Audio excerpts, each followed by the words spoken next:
今仔伫台中雾峰的亚洲大学，即嘛是互学生囡仔投讲，因咧退宿舍的时，学校甲因刁难，讲疫情啊拢生高，拢拼无清气，虽然要扣因1000块的保证金，而且伊嘛讲顶学期就有449个学生封扣这条钱。学生是批评学校讲，学校要求因用清洁公司的标准来拼，这是要求学生安尼是无合理的。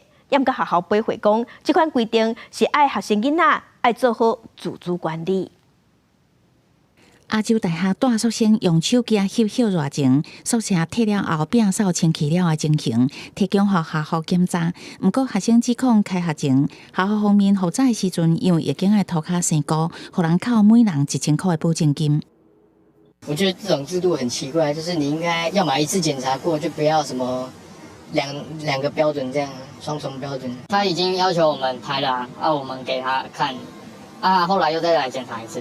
大宿学生囡仔表示，退宿舍的时阵明明就已经摒扫啊，有翕影片存证，社监检查嘛通过。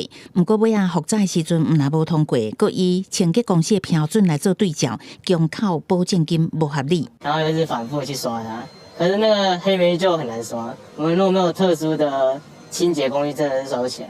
就是宿舍里面已经是我们在处理的话，那些打扫阿姨是进来宿舍是在清理些什么，我们也不知道。我们不知道学校把钱花在哪里。有学生真侪介申诉，早讨到保证金。根据学校提供的资料，今仔顶学期就有449个学生囡仔互人公告，学生即期学校方面变相收费，权益因为安尼受损。学校方面是讲大宿生有4200个，公告的449个学生囡仔内底，实际上扣保证金的有95个。搬走了以后也知道要有一个清洁或维护原来的一个概念啊。我想在校外你在住宿的时候也都会有保证金啊。后面要不要扣保证金的部分，可以再与学生来去做沟通跟协商，而不是随随便便只用录影的方式就把保证金扣除了。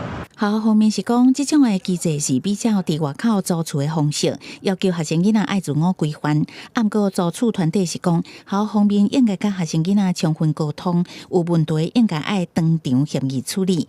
敢若凭翕相的画面，这无法度认定责任是谁，毋知有争议。